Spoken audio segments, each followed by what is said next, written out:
We are on lesson 26 now of the year for Precalculus. This is trigonometric functions of any angle at all. Well, any angle that's still on that coordinate grid that we've been looking at the last few days.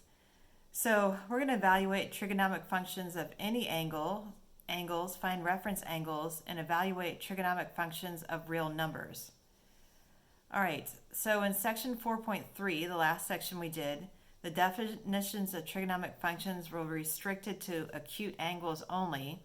In this section, the definitions are extended to cover any angle. So what we did before, we were looking at the unit circle where the radius was equal to 1. So all the angles had a radius of 1 on them. So today we have to worry about the radius. So sine is still y and cosine is still x. But since we have to find a number for the radius, it's divided by the radius instead of divided by 1. We didn't worry about the number 1 before because when you divide by 1, it's like it's not really there. So what happens here, so we have this angle that goes all the way around, and it's not an acute angle, it's an obtuse angle. What we do when we have an angle like that is we find the distance between that angle and the x-axis. We drop a line. We drop a line from where the angle ends to the x-axis and make a right angle. Anyway, this length's x, this length's y, and over here we have the radius. And so that sets up the Pythagorean theorem with x and y, because those are the legs. The legs are x and y, and the hypotenuse is r. And so if you wanted to solve for just r, which is what they did up here, you would take the square root of both sides. So r would be equal to the square root of x squared plus y squared. But they're all the same formulas we had before. Sines y, cosines x, it's just we put it over r. And then tangent is y over x. And then you have the reciprocal functions where you just flip it over. This is good to know and reflect upon. In quadrant 1, the x is positive and the y is positive. And so because of that, sine, cosine, and tangent are all positive. In quadrant 2, the x is negative and the y is positive. So because the x is negative and the y is positive, here x and y were both positive. Since x is negative, cosine's negative. And tangent's also negative because, again, tangent is y divided by x, or sine divided by cosine. So it's also negative. In quadrant 3, x is negative and y is negative. Negative x and negative y.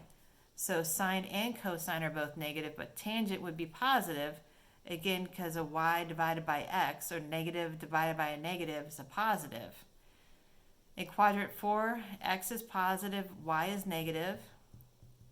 So cosine is going to be positive, sine, which is y, is going to be negative, and then tangent, again, which is y divided by x, sine divided by cosine. So you'd have y is negative and x is positive, so you got one negative, so the tangent's going to be negative. Again, this is good to know. You just have to think it out, thinking about what x and what y is in each quadrant, and everything falls into place, so it's really not a lot to memorize. So, going down here and using an actual number, they'd like us to find the 6 trig functions, knowing that the angle stops here at 12, negative 5. Again, I told you from where the angle ends, drop it to the x-axis. This is the x-axis. Drop it to the x-line. Make a right angle with it. And so we're talking about this angle then inside here. And so it goes over 12 and it goes down 5. So x is 12, y is negative 5. So to find r, you're going to square those two numbers. So you're going to square the x and square the y, because, again, those are the legs of the right triangle there. So x squared plus y squared equals the radius squared. So 12 squared plus negative 5 squared is equal to radius squared. So 144 and 25 is 169. And the square root of that is plus or minus 13. But we only care about positive 13. So just a note here, the radius is always positive.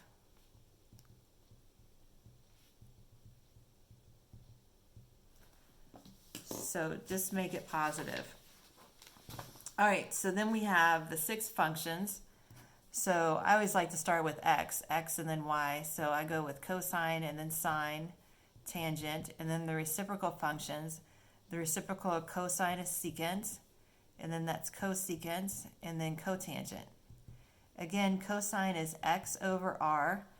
X was 12, and the r we just got was 13, so it's 12/13. And then sine is y over r, and y is -5 over r, which was 13, so -5/13. Tangent is y over x, so the tangent of the angle is, see the y, which is -5 over the x, which is 12. And the reciprocal functions, again, just flip them all over. So it'd be 13/12, 13 over -5, and 12 over -5 would be this, what all of them are. Okay, same thing on the next one. They would like to know all of the angles. Again, it's another obtuse angle, so what we will look at to figure out what it is for that angle right there, for this angle, is equal to that. So again, drop a line to make a right angle. So it went over -1, it goes up 1, over -1, up 1.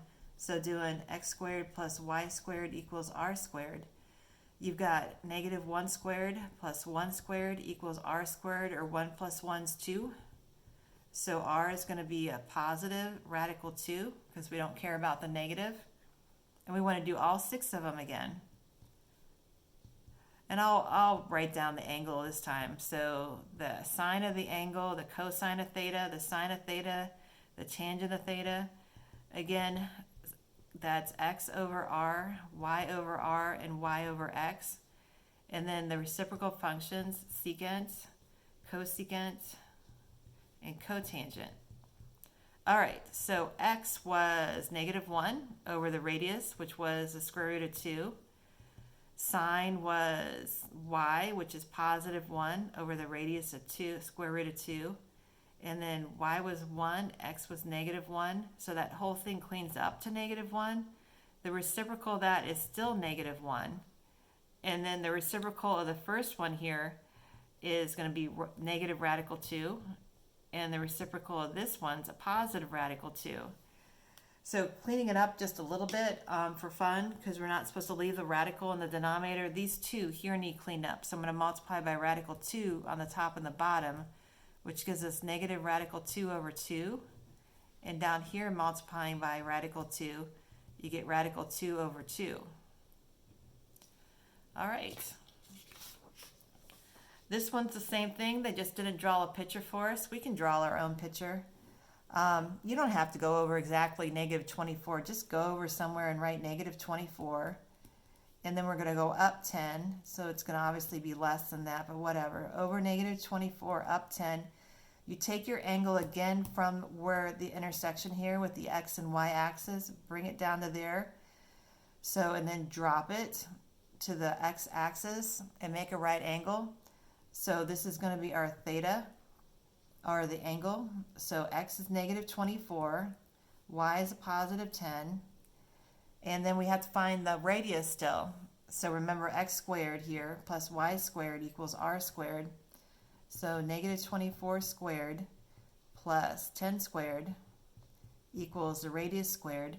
So 24 squared plus 10 squared equals 676. And the square root of that is 26. Again, it's got two answers, but all we care about is the positive number. So it's, again, technically plus or minus radical 26, but all we care about is the positive. And we're going to do those same 6 functions again, now knowing what x and y and r are. So we got cosine, sine, tangent of the angle theta. Again, it's x over r, y over r, and then we got y over x. So x was -24, r is 26, reduces it to divide them both by 2, you get -12/13. Y is 10, r is 26, reduced by dividing by 2, you get 5/13. Y is 10, and x was -24, dividing them both by 2, you got -5/12.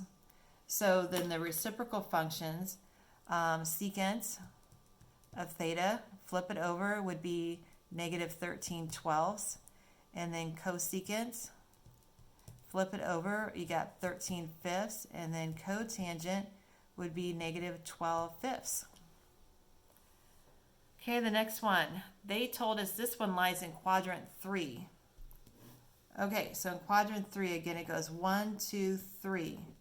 It's in quadrant 3, so again, from the middle, draw an angle, connect it to the x-axis. This is going to be our theta. Cosine is x over r, so the x value here is over negative 4. The radius is 5, and so we need to find the y value still. So again, x squared plus y squared, those are the legs.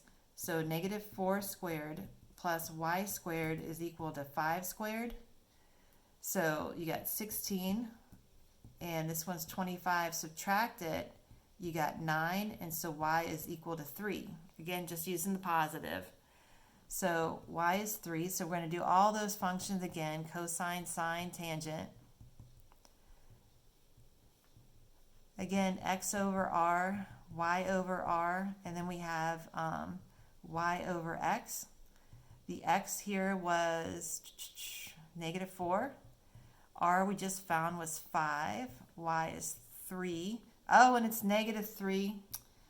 Bad. That's bad. Yeah, it's negative 3 because you went down 3 in that quadrant. The x and the y are both negative. So it's negative 3 over 5. And the tangent, again, y, which is negative 3 over x, which is negative 4. And so that's a positive 3/4. And that's what we learned about sine, cosine, and tangent when we did that sine table. Cosine and sine are both negative over here, and tangent's positive because you got two negatives. So again, do the reciprocal functions. So secant is 5 over negative 4. And then cosecant of theta, flip it over, negative 5/3. And then cotangent of theta is 4/3. Okay, the next one, number 30. This time they gave us a couple clues. This one takes a little bit more thought. You can do it. Stretch out a little bit. It's a little bit of a thinker. We got to think about what quadrants it's in. It says cotangent, which is the reciprocal of tangent, is less than 0. So that means that it's negative. So where is tangent negative at?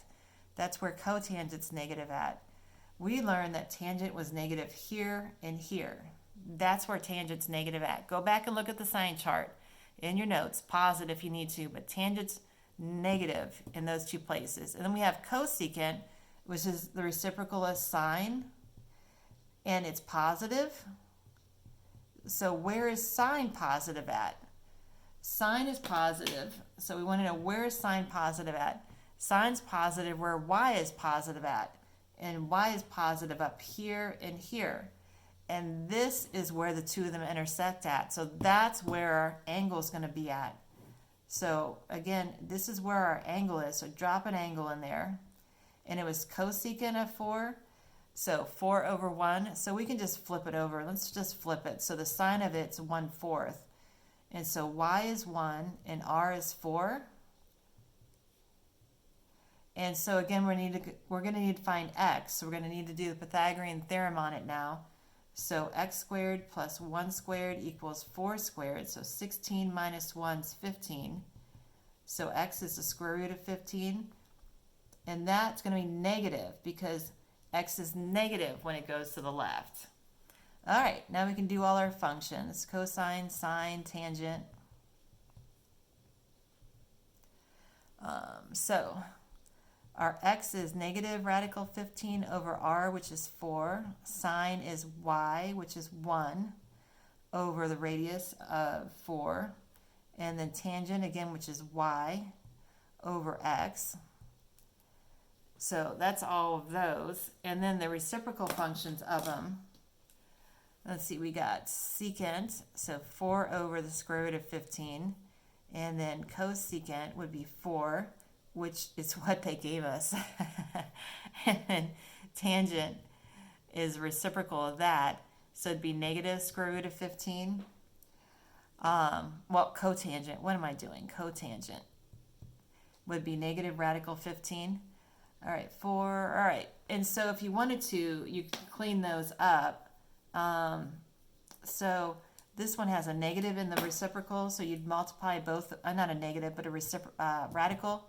So multiply the top and bottom both by that radical. So it gives you radical 15 over negative 15. And here, getting rid of it, again, get rid of that radical 15, so multiply by it. So that gives it negative 4 radical 15 over 15 for secant. All right, next one's a thinker again, kind of.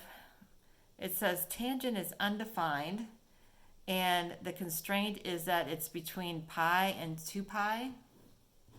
So it's somewhere between pi and 2 pi, and it says tangent is undefined.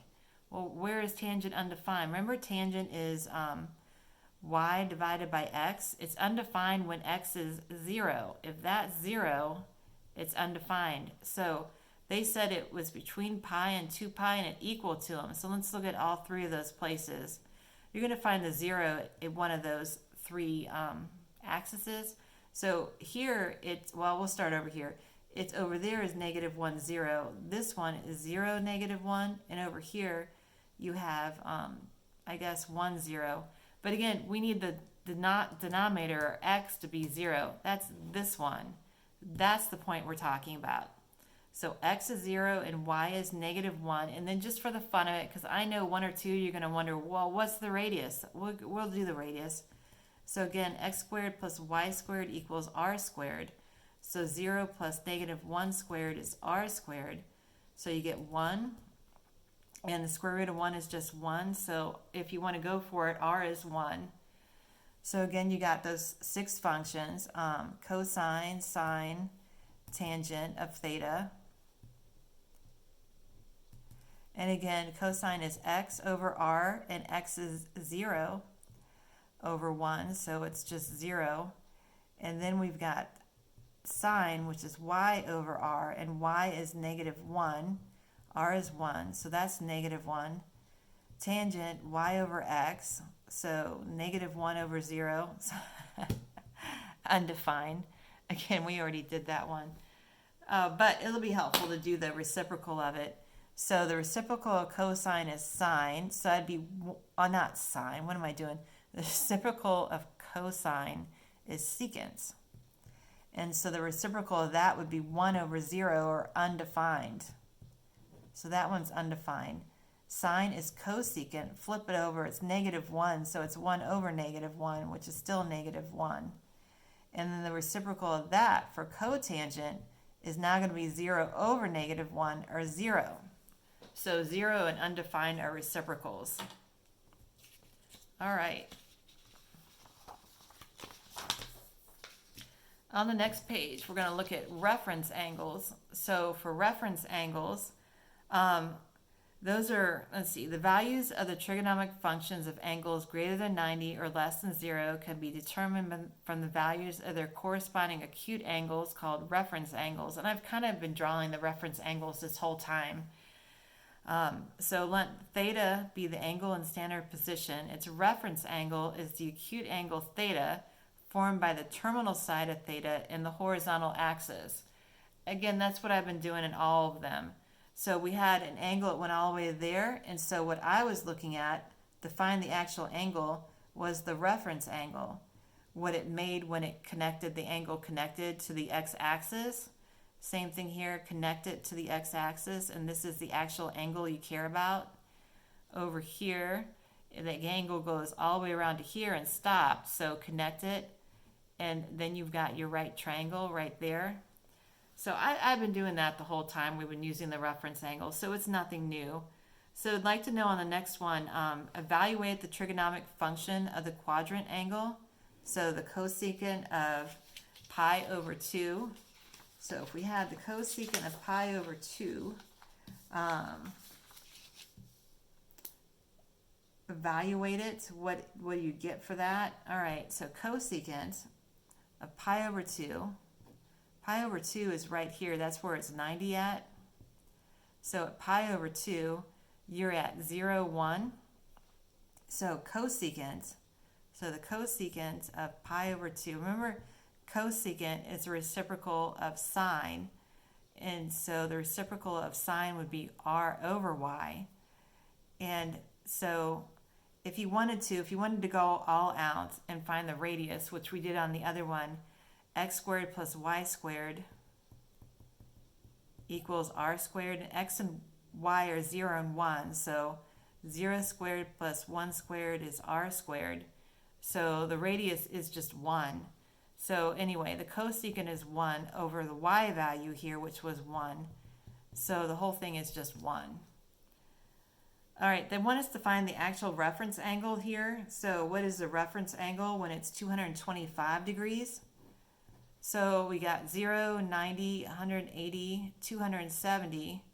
So 225 somewhere in here. So what you want to do again is drop a line from the x-axis and see how far is 180 from 225. So you would subtract 225 minus 180, and that would give you 45. So the reference angle here, theta, is 45 degrees, and they wanted us to draw the angle. So 45 is in the middle there. So there's the original angle, 225 degrees. And then our reference angle is how far away that is from the x-axis. So that is the reference angle, which is 45 degrees. Okay, same thing on the next one, but they did it in radians. So we got 10 pi over 3. So to do 10 pi over 3, that is 3 1/3 pi. So you're going to go around, again, 0 pi. That would take you to the 2 pi. So there is 2 pi. So going over 3 pi's. And then 1/3 more. So 1/3 of that takes you down to here. So that would be the angle 10 pi over 3. So the reference angle again is from this angle to the x-axis. So this would be the reference angle right there. So that would be, so you take that from, so how far is it from pi to here? And that was 1/3, so that's pi over 3. So that's what theta is, because we went 1/3 pi down from there. So that's kind of easy. You don't really need to subtract. You just kind of know it. All right, so there's more of the same on the next page. I'll help you with it in class if you need help with any of these, but I think we've run out of time on the video. If you want to, I can do the rest of these in class, but I think YouTube cuts me off about now if it didn't already. Have a good night.